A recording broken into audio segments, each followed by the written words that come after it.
Hey everybody, this is Doug, the Modeling Hermit, and I am back with the race vehicle hauler group build 2025 second entry of the 1978 Dodge pickup to a 1978 Dodge crew cab race car hauler, and that's being done for my friend Jim Van Zee, a local race car legend in my area.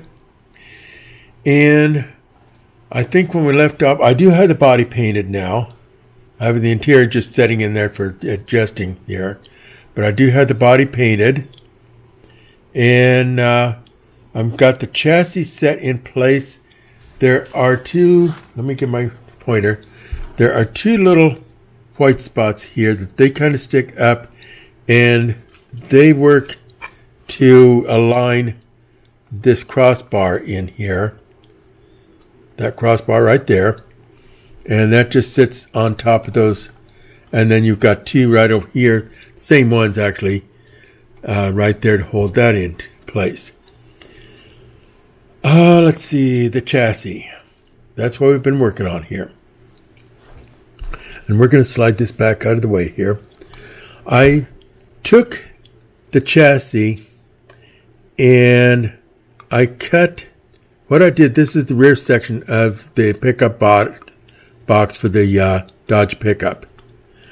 And I cut out a little section of frame right there and there.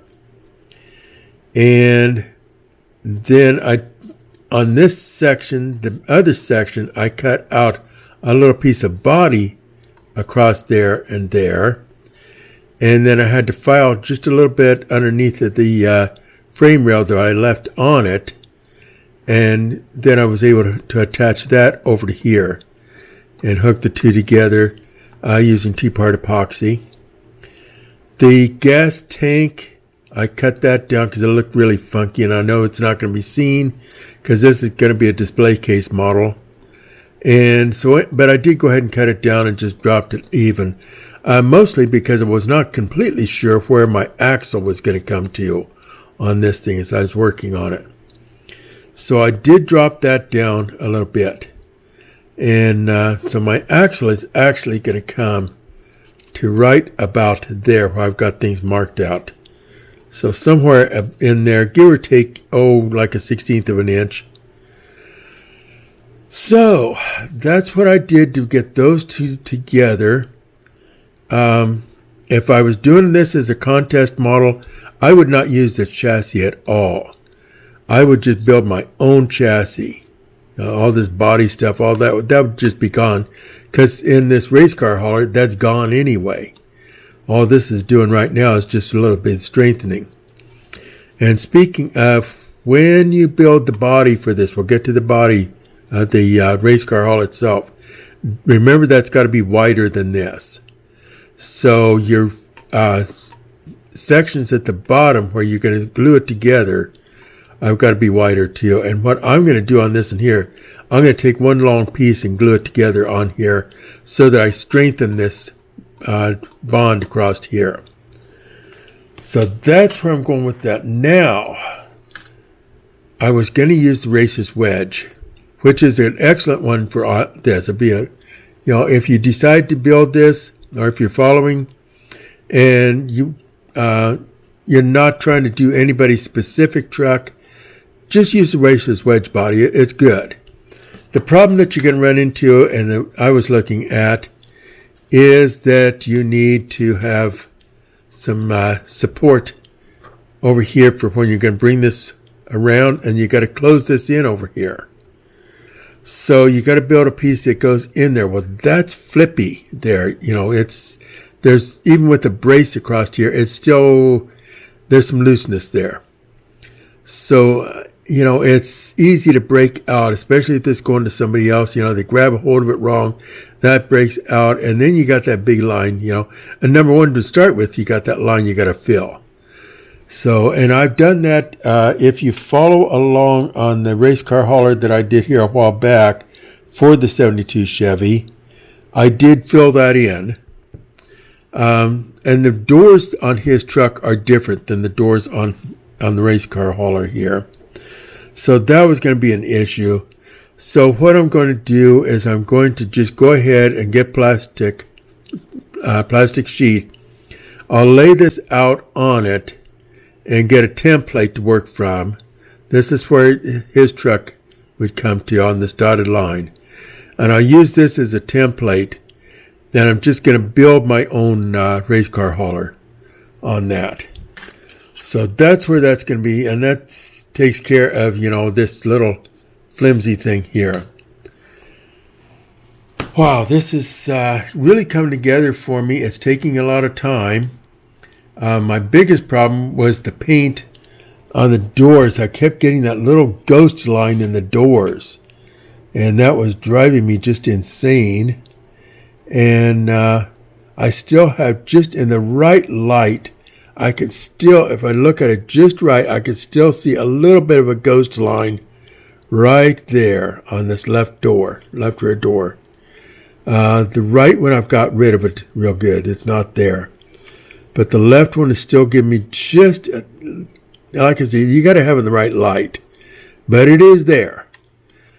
So the interior is fitting in there perfectly. I'm really pleased with the interior. I won't have to do anything at all with that. So, and then like I said, the chassis, it just goes together like that there and like that there. And I don't know if you can see anything or not. That's kind of and then that's sticking out a mile behind there. But it won't need to stick out that far quite. So something like that there is what it's going to look like.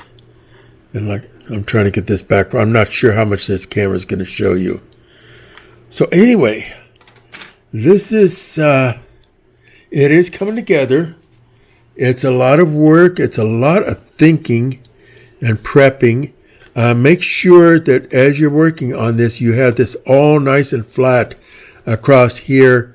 For if some people may want to just put braces across there. But for me, I'm going to go ahead just for the security. I'm going to use a piece of 40 thousandths plastic across that to hold that. And it also gives me good bracing on the body at the race car hauler body down here below. And I've already got lines on that one, so I can use those kind of as a guideline too for when I make the other one. So do remember, to get that nice and flat. The gas tank, that's up to you. And, for me, if I was building this as something where people are going to look at the bottom, I just wouldn't use this at all. Actually, I just wouldn't use it at all. I would build my own chassis. But if I had to use this, I would cut out all these sections in here and just build my own framework in there, and build my own gas tank and such.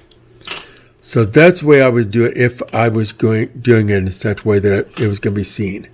But like I said, it's not only just a shelf model, but it's going to be in a glassed-in display case, and nobody should be really looking at it. It always makes me nervous when I do something for somebody else, because I'm always afraid they're going to be picking things up and I'm going to get a phone call and, hey, this thing's in 1,000 pieces. Can you put it together for me? I'd rather not. So anyway, that's where we're at. I'm going to use the Racer's Wedge as a template. Number one, there's a difference in this one too, is that the Racer's Wedge comes up, as you can see, higher on the body. And you can see by the dotted line, that dotted line is actually just a little bit high even yet. About a 16th, maybe an eighth of an inch. Actually pretty close to an eighth of an inch. Too high yet. So, yeah. But I'm going to be using that as the template and building from there. So, until I have something concrete, or should I say plastic, to show you, this is Doug, the Modeling Hermit, and I'm off the air, and I am gone.